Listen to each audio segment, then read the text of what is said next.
Hello everyone, it is Joe here from OmniPoke, the channel that brings you guys everything Pokemon. If you're looking for PTCG live codes, make sure you check out the Potown store.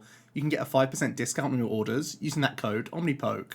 For today's video, we have 8 over 100 player online tournaments in the beginning of the Obsidian Flames format. We have the Peoria Regional Championships as well as the Barcelona Special event, where tickets have already gone up and sold out pretty quickly. So there's a lot of people excited about the Obsidian Flames meta. So let's start taking a look at it and getting a grip on what's been doing well. Charizard is, of course, the sort of main archetype on the block coming out from the new set, but it seems to have had a bit of a rocky start, and we will see a couple of lists here in the top 8, but not necessarily like flooding the field early with the archetype. So it feels like there are already current archetypes in the game that can either tech for or naturally have decent times into Zard, but we'll sort of touch upon that as we go throughout the video. For now, though, I'm more sort of thinking these are going to be subtle changes to deck lists rather than massive shifts in the metagame, because that's really how things are shaping up with Obsidian Flames, where we have possible tweaks to archetypes, but nothing really groundbreaking. So we'll start off with the full heal Obsidian number 1, and the winner was an Giratina. And as you can see, so one obvious adaptation is that Charizard is weak to grass, and that's why sometimes you will see some V and V-star combinations making their way into Arc, because of course, as we've seen, Arc plus type coverage is always a pretty good combination to one-up those opponents. So having Path Judge at your disposal, but also having some one-hit KO potential, in this case from Superior, seems pretty reasonable. Now, I am actually very much on team Leafeon V-Star as a 1-1 line, and that's just because of how powerful Leafeon V is. It gives you additional outs to just not whiff your turn 1 energy drop, which is massive, but also if you go first and also have a basic energy drop, you can then Greeting Cells onto your Arc and then have 2 non-double turbo energies, and then have 2 basic energy attached so that you can actually hit the 230 with a choice belt. And, you know, as we have Starbirth, that's actually not too difficult to do. So it actually allows Arc to be much more tempo-based as well, just by having the Leafeon addition rattling around in the deck. Even when you're not up against Charizard, you have those power spike moments where you get your turn 1 energy drop on Arc, and you can end on that Greeting Cells. It can allow you to be very threatening, definitely in Arc mirror match situations, and just against other archetypes that are sitting in the active position with their evolving V Pokemon. So I think Leafeon is by far the strongest option, but I have seen a decent amount of Superior as well. The upside of Superior, of course, is that you get to move the energy off Superior once you make this play, right? Once you go for the big Charizard knockout, you expect to get knocked out in response. So throwing energies around just to allow Giratina to attack maybe a couple times or whatever could also be pretty reasonable. I think Superior is probably the second best option, but Leafeon seems far and away the best, and it doesn't surprise me that we saw Superior out the gates. But I do think that just Greeting Cells is just far, far stronger. I also think with Greeting Cells, having Jet Energy in the deck makes a lot of sense as well, because you can have those 2 attachment games when you've gone first, and then you'll actually probably be going Starbirth for Jet Energy Choice Belt quite often. However, we've seen a lot of Arc Tina and Lost Zone Tina, so I would also try and work in some V-Guard energy to help out against specifically the Lost Tinas, certainly. So just a small thing to note there. I do like Jet Energy, but I would also try and work in the V-Guard. The other upside of Superior is that it only requires 1 Grass Energy, right? So you can have, well, not in this case, where it's still playing the 5 copies of Grass Energy, but the Leafeon's probably a little bit hungrier for Grass. You might even play a 5-3 count of your energy to fit the double turbos and then maybe the V-Guard in there as well. That's kind of what I would expect for a Leafeon build. I don't really understand why it's a 5th Grass if you're just trying a 1 Grass Energy attacker in the Superior anyway. But just a small note there. Also interesting to see Vacuum in the list. Don't really understand too much as to why. But yeah, I mean, I still feel like Cleansing Gloves is reasonable. I still feel like Vengeful Punch is very reasonable in this deck to give you some extra help against your Guardies, but also helps out against Chien-Pao, which has been really upticking recently. That's probably what I would be playing right now. On to second place, where we do have a Lost Zone Giratina. This seems to have become one of the most popular archetypes. Again, there's that Let's Beat Charizard syndrome, where we're seeing a Grass Tech attacker.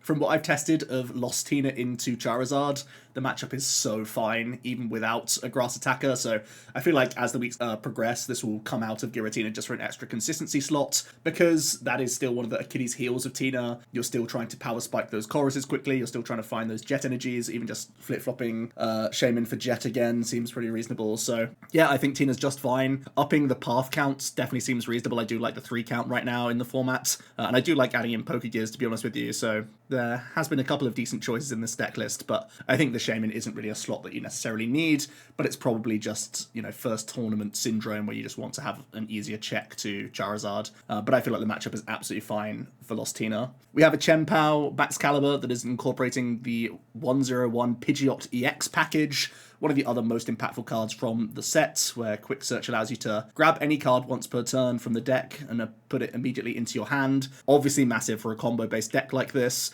where oftentimes Superiors are massive for you. Even just getting Iridas turn by turn is kind of the biggest thing you've been going for here, making sure you keep that steady chain going, because it just gives you so much flexibility throughout the game. It does seem very powerful, but I also feel like Pidgeot is probably bait, because Chien-Pao Baxcalibur already has the Achilles heel of Path Iono, and as we know, there's Lost Tina, there's Arc Tina. These decks are path-heavy decks, and they're thriving right now in the format, and Pidgeot doesn't help you in that endeavor. So I feel like going back to Bibarel, even though the Pidgeot is glamorous, is probably still the correct thing to go for. I do like having the option, but it feels a little bit too greedy to me personally. But we have seen some success from them, including in top 4 here. We have a Single Strike Lugia, some interesting inclusions in this one, where it is playing the Luxray Reversal package. I feel like that's pretty reasonable. There's still a decent amount of Lugia around. There's still a decent amount of like Chien-Pao Palkias around, so that's actually pretty okay. Probably not necessarily worth the space too much when you're already playing 2 other single prize attackers in the Yveltal and Stonjourner, where you don't always see both of those. So it has cut a couple of corners here, just playing 3 stadiums. Even with the pump, it's still a little bit risky. Playing the Squawk as well. I feel like Squawk is pretty solid. It did well in the highest placing worlds list. It seems to give you some coverage against Spiritomb, which might be back on the up. There's a strange thing going on with Mew VMAX right now, where Charizard should be threatening Mew, but Charizard's underperforming right now, so there could still be a reason for you, if you're not a Charizard player, to be playing Spiritomb right now, because I feel like Mew is otherwise like pretty okay into the Lost Tinas and the Arc Tinas. It's reasonable into those matchups. So I do think that it's not the time to be cutting Spiritombs right now, personally, even though Charizard's kind of looming over it as a threat. Charizard hasn't been figured out just yet, so I think respecting Mew is still probably the best thing to go for here. We're sort of half seeing that in this Rapid Strike box, where it's playing the Spiritomb, isn't playing the Giacomo, though, that we saw at the World Championships, so it's just going back to kind of an old trusted build that has slotted in the Spiritomb for a bit of coverage. Definitely fine. I feel like Intel Urshi really struggles into Charizard, but it's good into like the rest of the field, as we know. So we do have the first Charizard deck to look at. It made top 8, and it was an Arc Pidgeot based build. Some interesting cards going in this list, where it's playing a Delphox V and 1 copy of Magma Basin. I feel like this is probably better served just as additional artisans or as Collapse Stadium. That's what I found to be some of the most powerful things. I also think the energy count is very high. I'm at 7-1 right now, and I feel like even that could go down to, well, I think 7-1 is probably the right count, to be honest with you. But I feel like any more than that feels like wasted space. This list isn't playing the Celebrations Mew either, which I do think has big upsides when you have the 4 Charmander, the 2 Pidgey, and the 1 Manaphy, all as 1 energy retreat costing Mons. Just having that as an option, 2 Artisan, into or whatever, is huge. And actually, I've just noticed this, it's not playing VIP Pass, and I think that's actually just criminal. The deck is one of the most high maintenance turn 1 and 2 decks in the game, period. It's just as simple as that. This deck needs to get probably Starbirth and Quick Search online turn 2 for it to function truly as the most powerful version of itself, which means, especially going second, you need Arc, double Charmander, Pidgey down, and if the Arc's taken out or this, that, and the other, you can be very, very vulnerable. So sometimes you even need multiple Arc down or multiple Pidgey down or something like that. So the deck is so high maintenance that you almost need full board going second like every game. And VIP Pass plus Mew helps in that endeavor. So I would 100%, no doubt, no brainer actually, be playing that in my Charizard. It's a frustrating card, and I know that VIP Pass isn't everyone's friend, but it's just so obviously the best choice. It's incredible actually that this list isn't playing it. I think it's, yeah, just so so integral for this deck. Charizard actually gets so low maintenance into the later game. It has that inevitability if you just have your big bulky Zards online and your damage output just grows and grows into multi-prize matchups. So it's all about front loading as much as you can with this deck, and that can mean increasing your Arc V and V star count. It can just mean increasing your VIP pass count and your level ball count and such. That's all I've done with Charizard. I've just added more and more to my like bull search, and obviously chopped into the energy a little bit, but 100% VIP is like one of the first cards in this deck list because it is so high maintenance turn 1 and 2. It's yeah, a guarantee for me. We have another Chempao. This one's playing a 1/1 Arc V-Star. Nothing too crazy with this one. It's playing double Cologne rather than playing Cities, but similar concept to what we've seen in the past. It's interesting to see triple Pokestop, but just one copy of Iono. That seems a little bit risky, but otherwise it's looking pretty okay. We round out the first tournament with another Arctina, and it's also playing the Serperior. This one's also playing Energy Recycler. And again, I really don't understand the extra count of grass when you only have one grass in your attack cost anyway. You definitely want to be playing V-Guard and probably Jet as well if you're being a big brain player and actually playing the Leafeon. That's just my take. But yeah, I feel like Leafeon is just way too good for the deck. Like, it was justifiable to play like a Leafeon before, honestly. But the type coverage is just so good. We move on to the free entry $200 store credit, and we have a Lost Zone deck winning the tournaments. Couple interesting things. We have incorporated again a grass type attacker with Tropius, giving that rally back option. Obviously can't knock out Charizard, but not much can,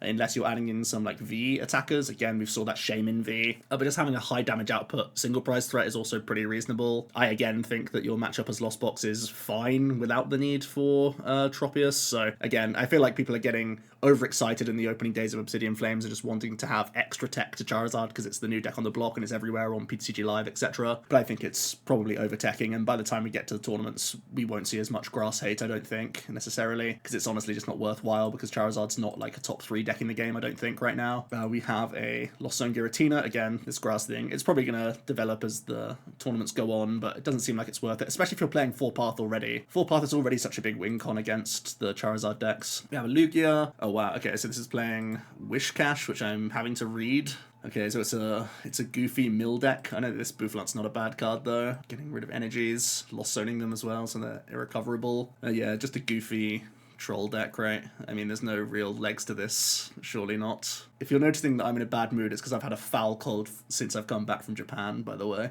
We have another Arctina Superior. At least this one's playing V-Guard energy, so the list is getting slightly better as we go, but Superior is definitely worse than Leafeon. It's like so crazily obvious, actually. We then see a pure Arc Pidgeot, which is pretty interesting. I do kind of like this in concept, and I saw this list initially and saw the Poppy Greninja plays, and that really stood out to me as like a really cool option to have within the deck list to add a different dimension to this archetype. In this case, it really does make sense to add in the Shaman, possibly even makes sense to play the V-Star, just to make it a more well-rounded card that can sit on the bench and such. But yeah, this seems like a really reasonable option, and I suppose you can always quick search Poppy onto this as well at different times in the game just for that burst. I really think Poppy was an unimpressive card until I saw how this archetype functioned, and I think it's a really cool home for the card, to be honest with you. Not too sure on Box of Disaster versus just playing Vengeful Punches, but overall it is higher damage output, I suppose, but it's only limited onto these Pokemon, and sometimes your Pidgeots will be targeted, so something to bear in mind there. But I think there's possibly something around this, maybe a little bit underpowered overall, but having Starbirth into ideally quick search most turns is like really cool,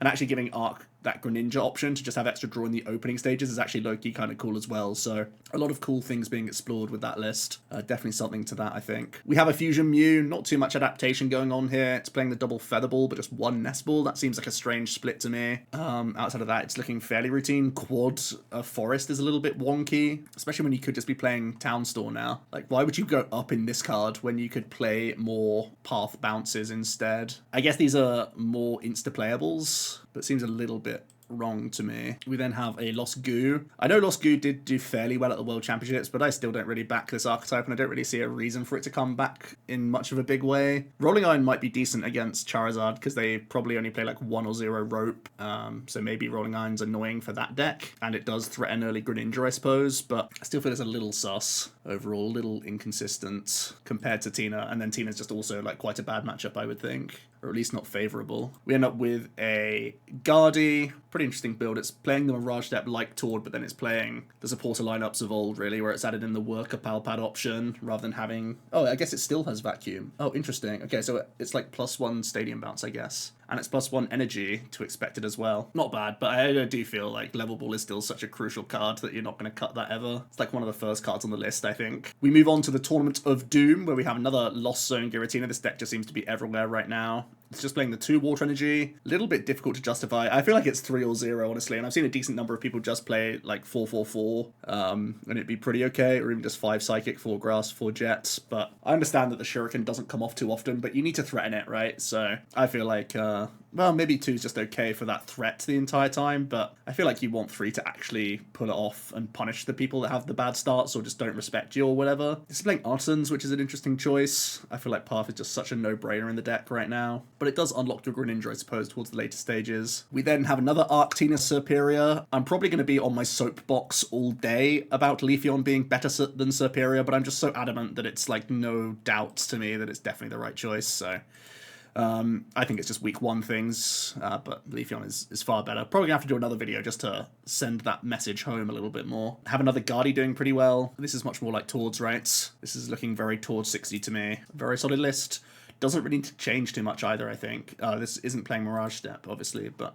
yeah, otherwise doing pretty well. Have Chien-Pao Bats Caliber. It's got a Rev of Room. Pretty sure we decided that this is just not correct, right, compared to Bibarel, because the whole idea of these sorts of on-board sorts of cards is that you protect yourself against Iono, and you have no guarantee of just having energy in hand to top up with cards as you get hit down to low hand sizes, so pretty certain that's just, again, people playing different stuff out of boredom, I suppose. I think that's going to happen in this format probably, as it goes on for another like 2 or 3 months and a number of tournaments go by. I guess actually we get stuff changing in September with 151, so maybe I'm being a little bit too pessimistic. Interesting Justified gloves going into this Charizard, so you have Zam Justified gloves to help against Charizard is the idea. Kind of a cool combo to actually help reach onto Charizard. Yeah, it's not the worst concept I've seen.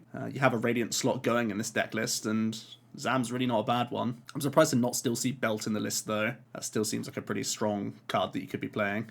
We have a Mew VMAX that's playing the Aselgor. Everyone really is losing their minds over Charizard, right? Super effective glasses Aselgor. I feel like this is just way too much effort to deal with Charizard. The matchup's probably rough for Mew, but I feel like just adding in like second path or third path, this is incidentally playing 2 path, but I think just going higher judge path that we saw in just regular DTE Mews is probably the way to go, and maybe you lose a bit of percentage points in your Sparkle combos, but it gives you a stable time compared to that, like the clunk of Aselgor is just so ugly, I think. We then have a Mahomi Miraidon, the quad path thing that did very well at the World Championships. Still seems to be really good, and actually the win rate of Miraidon was looking very appealing when I was looking the other day, so doesn't seem to be played in droves, but is doing pretty well with its overall win rate. It seems that Path gave the deck that dimension that it was possibly missing this entire time. Finally, we see a Leafeon. Genius! Someone's out there using their noggin. Breeding Cells is just too busted, baby. Here we go.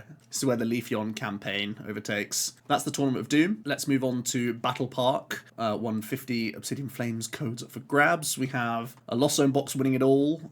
Is playing Bravery Charm, interestingly enough. I was expecting to see it alongside the new Town Store, but yeah, just working it in, even though it's playing Pokestops. It seems like a strange combination to play the 2. But yeah, Lost Box still doing its thing. Still pretty reasonable, no doubt. We have another Giratina doing well, also playing these Artisans. Maybe people are just worried about the amount of search that Tina has in the opening stages and just wants to have those extra outs. I don't blame them. I've bricked plenty of times with Tina myself at the World Championships, for example. I probably wouldn't do it myself, but I think it's okay. We have... okay, so this is another interesting take on Lugia. The Cobalion is something I've seen a little bit online. The Justified Law ability gives your basic Pokemon plus 30 buff when it's attacking into a dark Pokemon. So T-Tar can actually reach with the help of a Cobalion on the bench. So again, a tech card for Charizard. Is it necessarily worth it? I think Charizard could be difficult if you don't have it, I suppose. Your prize mapping has to be pretty weird. You probably don't need to take like a tempo 1 prize and wait for them to candy up into Zards and then just try and like use T-Tar to tank a couple of hits into the first Zard. Maybe you still need it for the late Zard. Otherwise, you're probably too reliant on Boss.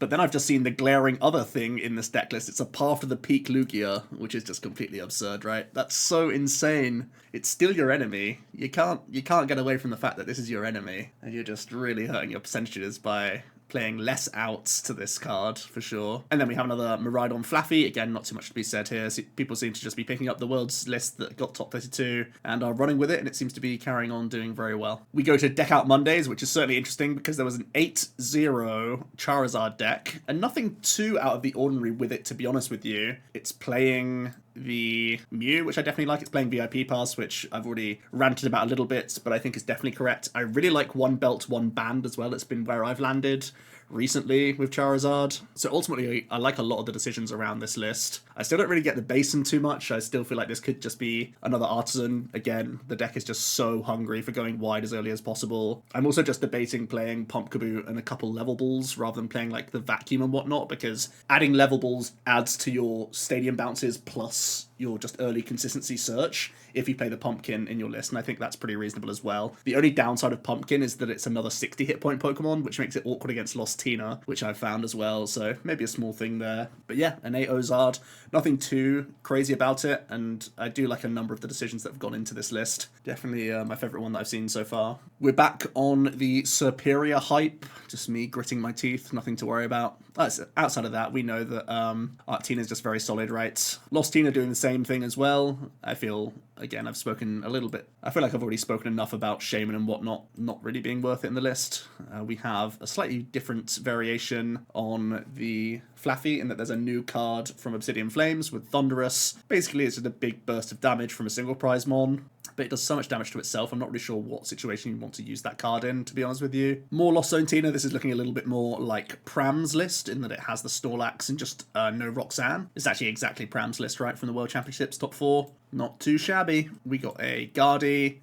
Interesting, it's playing the 3 individual stadiums, but still playing Worker Pad. Not too bad either. Guardy still seems to be pretty okay, and not too worried about Charizard, actually. I feel like it would be a worse matchup, but Guardy's like still fine into Zard, I think. We actually see a Shaman V-Star build of Arctina as well, so people are trying all sorts and just experimenting, I suppose. Again, I've preached at this point enough, I think. We end up on another Lost Tina. They're just everywhere right now. Seems to have the right combination to just have a number of wins behind it all the time. This one, yeah, looking again fairly straightforward. Nothing too spicy. Temple of Sinnoh, bit of a relic, but still okay in the deck list, I suppose. We move on to the 2 late nights, and we'll start off looking at the 127, and we'll have a quick glance at the metagame, just for sort of popularity and what's being played right now. You can see that Lost Giratina is actually, again, just still so popular. I know it's picking up popularity pre-Worlds, and I think a lot of people gained confidence from 2 top 8 finishes at the World Championships, 1 getting top 4, and it's just carried on in droves. And I also think that the fact Tina is solid into Charizard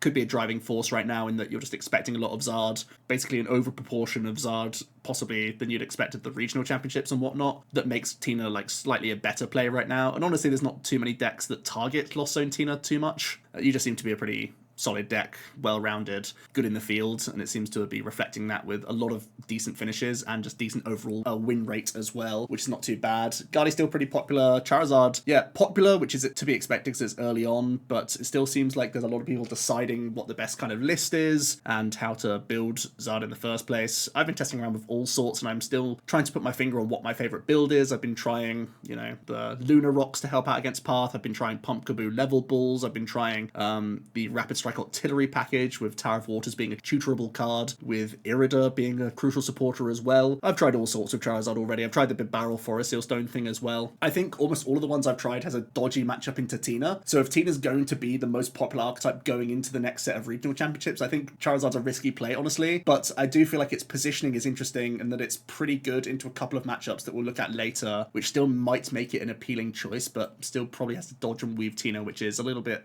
rough right now. Anyway, let's have a look at the top 8 itself, where we have Lost Tina's dominating again, 3 in the top 4, and by now we're getting to a pretty exact science with Tina. People have some different personal preference tweaks, but they're pretty much all on the same baseline at this stage. Nothing too different with most of those. We have a much more straightforward Lugia, where it's cut the Urshifu, but is playing that Kabalion to help out a little bit against the Zards, which I think is a reasonable enough tech card based on how it's going. More Tina, this one's playing a Forest Seal Stone, just don't do that, I guess.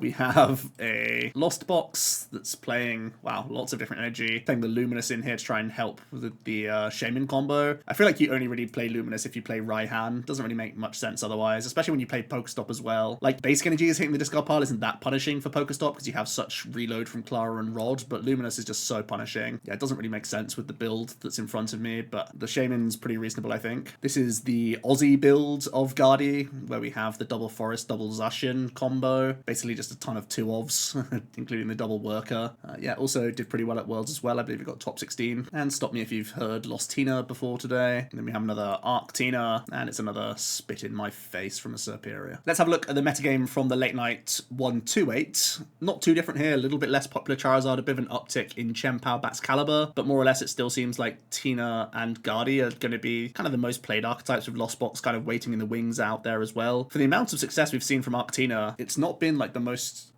popular archetype, but it seems to be just pushing through the hordes in general. Only one in this top 8, but it seems like it's outperforming its play rate right now. The winning list was a Kyogre build of Lost Box, very similar to the World Championships again list. And again, this all just makes great sense, right? We have good pedigree behind the World Championship lists. Replicating that success isn't too surprising. A heap more Tina. I feel like it's not really worth looking at many more of these Lost Tinas at this stage. We'll take a look at the Chien-Pao. It's another Revavroom list, and again, it just doesn't make sense to me. It's edgy and cool, but it's probably just not correct. And then we have another Arctina Serperior, and then we have another Luminous Energy Lost Box, which I, again, still don't agree with. I don't know, I've just been shaking my head a lot. Maybe I'm just in a bad mood because my cold is just making me feel terrible and my head's just exploding right now. But yeah, I seem to have just been shaking my head the entire time. But it is new meta and people are willing to experiment with stuff, and we're in that strange middle ground where there's still a number of players out in Japan, you know, post-Worlds and whatnot. There's a number of people who are just doing internal testing. There's a number of people just wanting to play the stuff that did well at Worlds. There'll be people wanting to adapt and overtech for Charizard right now. So I do think this 1 week meta is a really interesting snapshot in that I think it'll change quite a bit going into next week's meta. We do actually have one more tournament though, where we do see a Fusion Mew doing pretty well, playing the Aselgor. It's also playing Box of Disaster. This is actually basically an adapted Vance list, right? Because it's playing the Cave Box, but it's tried to make space for the 1-1 Aselgor. It's fun. Did they face any Charizards along the way? That's the real question. Oh, they did in the first round and won, so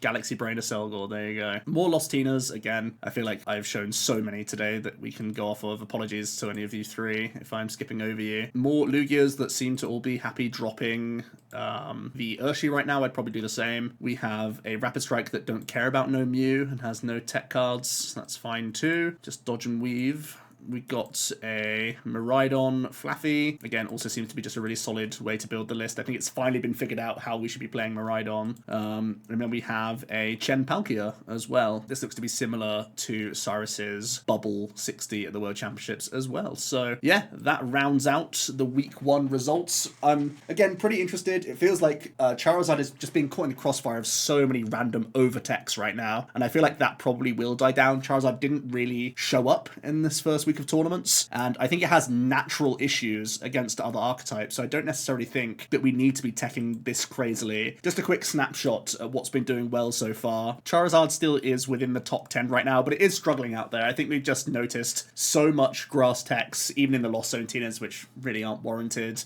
I think grass techs makes sense in Arctina, which actually is going to continue to challenge Charizard throughout this format. Chien-Pao is also a fairly difficult matchup we'll look at, but Chien-Pao is also quite bad into the top 2 archetypes, so I would expect this to once again start dropping down the tier list a little bit. I think there was some hype about Chien-Pao being good into Charizard, but that's not the be-all and end-all, right? It's still going to be the other archetypes that it has to question the most. I think the sort of more interesting thing is Fusion Mew. I think just in terms of play rate, it's really dropped off just because Charizard's this new shadow looming over it. It just seems to be another, like, inclusion from the latest set that's going to try and challenge this archetype. We've seen that it's come through adversity before. I think Aselgor's not the answer, most likely, but I do think it's funny, and I do think Mew is going to be just once again this archetype that has to pick and choose its moments to try and spike tournaments or just start dodging and weaving, which is also a pretty reasonable possibility. Let's have a very early tentative look at the matchup spreads then. We'll go straight to Charizard, and also the thing that's just called Arceus. I think that's mostly categorizing Charizard decks that play a thicker Arceus line. I think that's where I'm at, and the numbers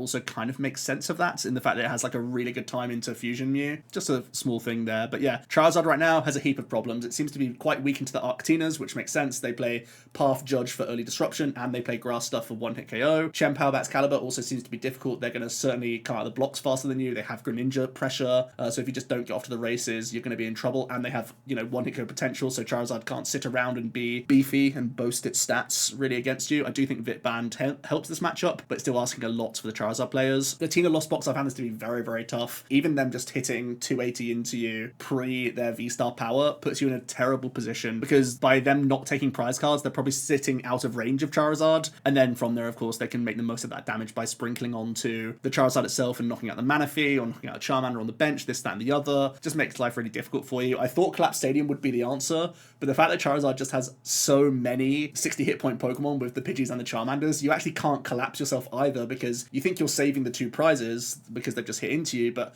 you're having to put down multiple 60 hit point Pokemon anyway and just still making it bad. So yeah, I can see why this matchup's quite poor, and it definitely seems to be a rough one, especially because the Tina can also just path stick you if you're going to be in a bad spot. Interestingly enough, there are some solid matchups. Intel Urshi, Palkia, and Single Strike Lugia, not the biggest boasts, but it does show that these matchups that can't really deal with Charizard in one hit, that you are going to be trading fairly efficiently and be a nuisance in the game. Rhydon also has that one hit KO potential from Raichu and has early out the gate pressure, and Lost Box as well. Just anything with Sableye can be a big issue. I think especially with like an Echoing Horn coming into the list, Charizard's going to really struggle just for the sheer number of 60 hit point mons they have in the room. So yeah, it feels like Charizard's probably going to sit to the lower side of the top 10 right now, at least from what we've seen in terms of the deck list that we've seen so far, as well as just where the matchups are going. And I think if Arctina and Lost Tina stay at the top of the meta, which seems to be those 2 decks plus Guardy and Lost Box, I think those are easily like the top 4 decks right now in terms of power level and just presence and play rate I would expect going into the next few tournaments. It's going to be rough showing for Charizard, I think, overall. Let me know your thoughts down below. What's been your favourite build of Charizard? Why am I a genius and correct about Leafeon compared to Superior? I'll hear all those thoughts down below. Once again, have to apologise for so many cutaways and whatnot. You can hear in my voice I've got a really bad cold, and basically every time I'm cutting, I'm either out of breath or I'm wheezing or I'm physically just coughing tons. So thanks for putting up with all that and my foul mood in these last few days. But hopefully I'm going to start feeling better soon, and we'll be back on the content grind. Cheers.